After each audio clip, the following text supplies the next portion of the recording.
As I walk through the valley of the shadow of death, I take a look at my life and realize there's nothing left.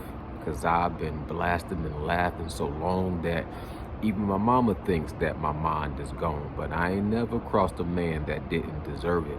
Me be treated like a punk, you know that's unheard of. You better watch how you're talking and where you're walking, or you and your homies might be laying in chalk. I really hate the trip, but I gotta low. As they croak, I see myself through the pistol smoke. Fool, I'm the type of G that little homies wanna be like, on my knees in the night, saying prayers in the street lights. Been spending most our lives living in the gangster's paradise. Salute, salute, salute. Rest in peace, Coolio. I just heard he passed away. On my way to work, my brother sent me a text message and said Coolio passed away. Probably natural causes, heart attack or stroke. So rest in peace to Coolio. You know, can't say he didn't have no impact on my childhood. You know, he was always there. You know, he always played the background music, you know, Gangsta's Paradise, and I think that, I forget the name of the movie with Michelle Pfeiffer, the school, and then, you know, he always was in videos, Tupac videos, you know what I'm saying, and Coolio's always there. You know, he was in different little sci-fi movies. You know, then he had his little cooking show where he was showing how he was throwing down in the kitchen. He kept himself relevant, you know what I'm saying? So rest in peace to Coolio. But this video, you know, it's a boxing channel, so I'm gonna keep it boxing. And what I wanted to talk about real quick is Deontay Wilder delusional for still believing and thinking that Tyson Fury cheated him in the second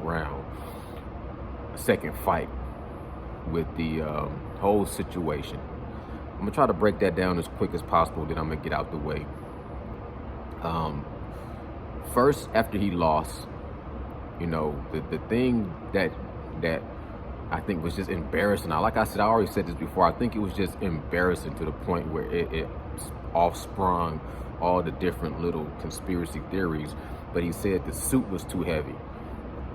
And I thought it was valid. It was embarrassing, and people was slaughtering him and saying how ridiculous it was for you to wear this costume. And you know, they was talking about, it was so disrespectful. The entire media and boxing world just kind of was so disrespectful and turned their back on Deontay Wilder as soon as he lost against Tyson Fury.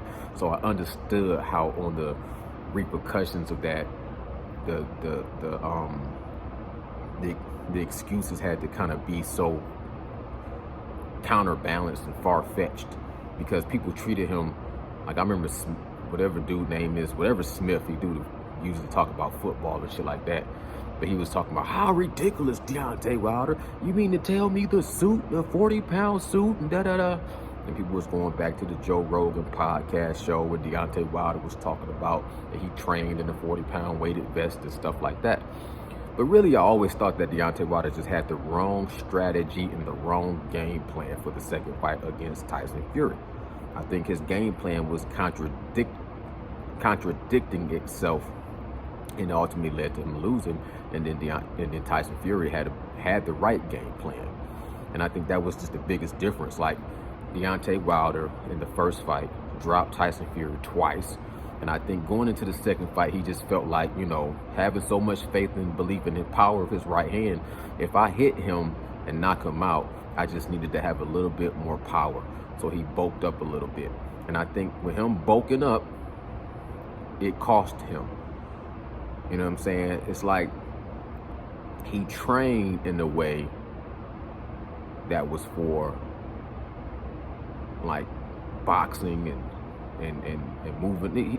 He trained in a way that was in contrast to landing that right hand.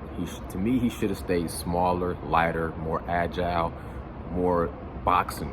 You know what I'm saying? More where he was moving, because he gave Tyson Fury, like the first fight, people always say, oh, Tyson Fury won the first fight.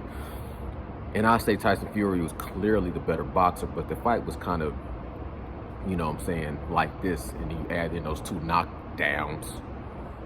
To me, the fight was always a draw. You can argue Tyson Fury, and you can kind of argue Deontay Wilder, but the draw was fair. Tyson Fury obviously had better boxing skills, but Deontay Wilder had the power. But he was like 209, 212. And he caught him in that 12th round, and he dropped him, and, you know, Tyson Fury eyes rolled in the back of his head, but he got up, Undertaker, etc. And I think in the second fight, the rematch, Deontay Wilder just had the wrong game plan. And we bulk up, put on a little bit more power, a little bit more muscle. This time when I touch him, it's bam, baby, good night. And Tyson Fury was like on to that. Like, dude, you just gonna keep throwing that right hand. Let me make the adjustments. Switched to went and fought 2 tune-up fights.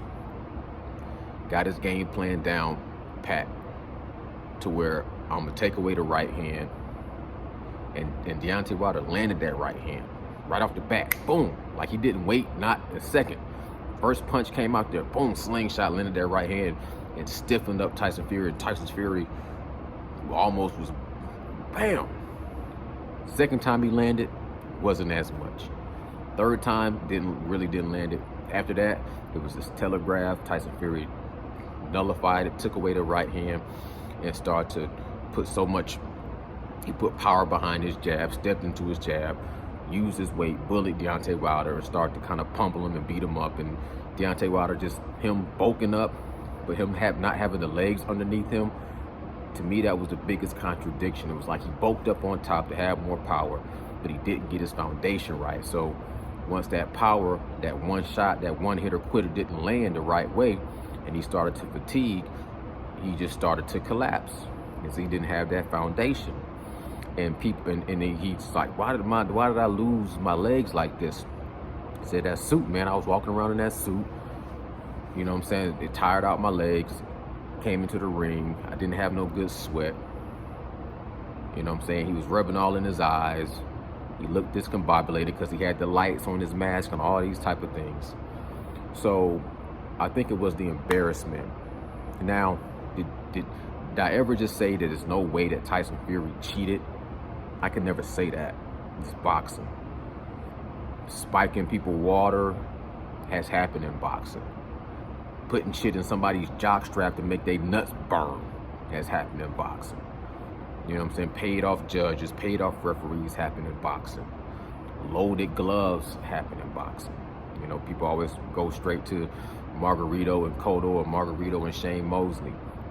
People go to Muhammad Ali when he fought Sonny Liston, said he felt like Sonny Liston had put something on his gloves that took away his vision midway through the fight. He couldn't see. You know what I'm saying? We've seen fighters die because of plastering gloves. You know, it's boxing, it's dirty business. There's all kind of tricks and things that people do behind the scenes. And it was suspicious. Tyson Fury team hanging up the curtain over the camera. You know, shit like that was suspicious. But when you went to this, I think Mark Breeland spiking the water, you know, I always thought that was a stretch. I think Mark Breeland and Deontay Wilder just was going through, they was having a lot of issues, period, point blank. You know what I'm saying? Probably things that was happening that as long as they was winning, you could kind of overlook, but they was just kind of in the background, like little issues between, you know, just egos and business and relationships. I just think they had issues from the get-go, and they just start to reveal themselves. And ultimately, I think that when Mark Breeland threw in the towel, it was like he given up on Deontay Wilder. And, you know, at the same time, he went against something that they talked about before, where it's like, don't ever throw in the towel against me. So he wanted to go out on the shield. I think that if you add the fact that him and Mark Breeland was having issues, probably because of egos and probably because of things not going, you know, behind the scenes, training camp, Deontay Wilder might not be as malleable. He don't want to train today. Mark Breeland got a little bit of an ego. He used to be a fighter. You know, people, you go to your job, you know how people work, and this person say that thing, this person say that thing, and now everybody is, you know what I'm saying, is the camaraderie is in jeopardy. But as long as the job get done, everything goes smooth. But as soon as some shit hit the fan, everybody is in-house fighting, and sometimes somebody got to pay, heads got to roll.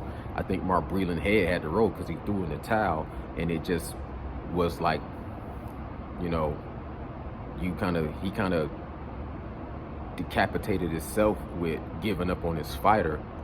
And I don't think that I never thought that he spiked the water. I just think that they had some issues that is none of my business. And I think when he threw in that towel, it just made Deontay Wilder feel like you don't have no belief and confidence in me.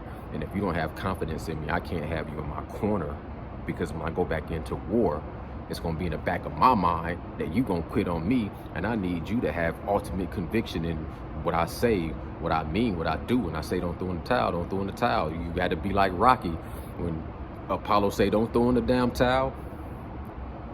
And dude was sitting there like, throw in the damn towel. And Rocky didn't throw in the towel. That's what Deontay Wilder was expecting somebody to do, not throw in the towel. And that was obvious in the third fight because he went out on his shield. And I think that's what garnered a lot of people to respect him. And he's a man of his word. You know what I'm saying? Now, as far as like Tyson Fury cheating, everybody talk about the pathing gloves. Now, the first fight, the glove was slipping off. It was the floppy glove conspiracy. And that to me was just another thing that people was using as fodder to crucify Deontay Wilder fans, because everybody was putting a target on their back talking about the floppy glove. It was embarrassing. It was like, even if that was the truth, you could talk about it, but don't go into the extent that you go into it, because you're just giving them more ammunition. I always heard, man, don't show your enemies your weaknesses, because they will get exploited. And Tyson Fury had the floppy glove in the first fight. The second fight, it was, you know, that picture with the glove looked like it was deflated like a basketball. But it was one picture. It was suspicious of the picture. There was no clear-cut evidence of foul play. It was like, oh, it's a pathing glove. It's a horsehair glove. But then it was like, okay, it's an egg-shaped. It's an egg-shaped dent on my skull. So he had some egg weights in his hand. But then it was like, but he scratched my ear. So his hands, you know what I'm saying, was down, pulled down. So it was like, you can't have both. So, like I say, when it turned into a conspiracy theory, even though there's some truth, every conspiracy theory has some truths in it, but you start following all these different lines, and it's like a spider web. You can't really see the origin and the genesis of it. So it just turns into this whole web of you know, confusion. Where's the damn spider at? Where's Charlotte? Who wrote this awesome?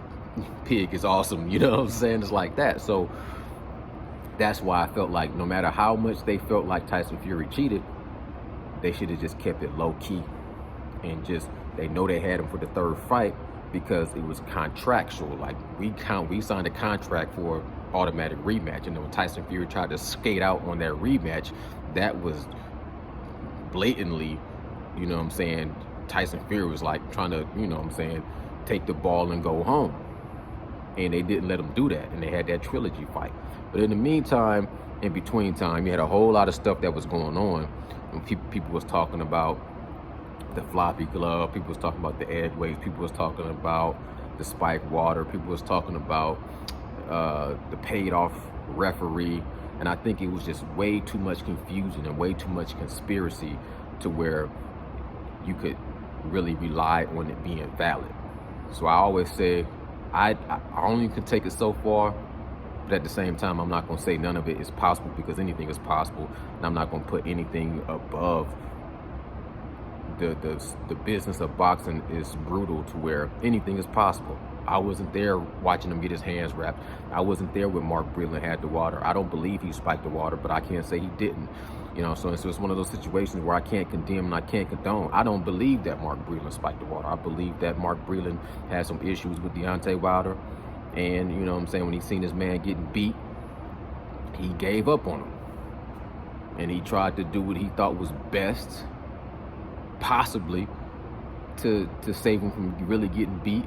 Or he could have, you know what I'm saying, been in on it to where, yeah, he threw in the towel to, you know, I couldn't throw Mark Breeland under the bus. I'm not privy to know Mark Breeland's heart, or to know what his motive was. And it's just one of those things where I have no idea. All I can do is what I believe. What I believe is that he just felt like he was doing this job to save his fighter at the cost of his job. But at the same time, anything is possible. Same thing with Tyson Fury loading the gloves. I really didn't believe that was possible. I thought that most likely, if anything, maybe his glove had been skimmed, took a little horsehair or padding out to where he had a little bit more bit. But at the same time, you know, like I said, you can't have the egg weight in the glove and have the glove pulled down to where your fingernails scratch the ear. So it was like that was contradiction. It was canceling each other out. Tyson Fury cheat. I'm sure he found some kind of way to have a little bit of advantages. That's boxing. I don't think Tyson Fury is going to fight 100% fair and square. You know what I'm saying? So when you're going into the battlefield and you know it's an uneven battlefield, you prepare for your enemy to try to pull every single trick of the trade to create an advantage. But is Deontay Wilder delusional? I feel like to a certain extent he's a special breed, and you're not going to be able to identify and relate to that unless you cut from that cloth. So I wouldn't necessarily call it delusional. I would just say warriors of that caliber, they see life differently, they live life differently. And you can label it delusion, but I wouldn't label it delusion. You know what I'm saying? I respect the genius behind the insanity of a guy like Deontay Wilder. At the same time, I respect the genius behind the insanity of a guy like Tyson Fury. I think for you to sit there and call a man delusional is somewhat ironic and somewhat an oxymoron in it of itself. When you call somebody that delusional, that's putting their life on the line for a living.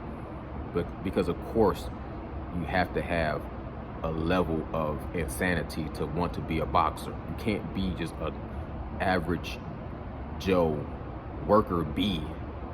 And you have, in order to be a worker bee and just to go to work every day in, day out, do the same shit, you gotta be a little crazy to do that. But to go in there and live life on the edge like that and put your life on the line and go in the ring and exchange leather and, you know what I'm saying, cross your sword with another warrior, yeah, your mind got to be different. So to say delusional, I think that's disrespectful. I feel like unless you can go in there and clash swords with him, then you can't be in a position to call that man anything disrespectful. That's how I look at that situation. I feel like he believes what he believes. I support him whether I agree with what he believes or not. I don't believe all the allegations and conspiracies. You know what I'm saying? I'm not saying that it's impossible, but I'm saying I don't believe in all things. I believe that if it is some things that Tyson Fury did do to cheat in that fight, in the second fight, it wasn't what everybody was talking about. I feel like the fans did Deontay Wilder a disservice by pointing in the wrong directions of things. If anything, I felt like they just should have been focused on the game plan and the strategy of Deontay Wilder, because I still to this day felt like Deontay Wilder, with the right strategy, with the right trainer, with the right game plan, he would have been able to beat Tyson Fury in that second fight. You know what I'm saying? And I think when he's old man, happy old man, and he comes to peace with everything in his life, he might kind of realize that, but I don't think that's going to be an issue because he's been blessed with such a great life. I think he's going to be able to say, nobody's perfect. That was a loss. Tyson Fury was the better man. He had the better plan, the right game plan, the right strategy. And damn, I went in there and I gave it my all, and I went out on my shield, and the third fight was redemption enough. But I'm telling you, in my mind, the second fight, Deontay Wilder could have won if he would have had the right game plan, in my opinion.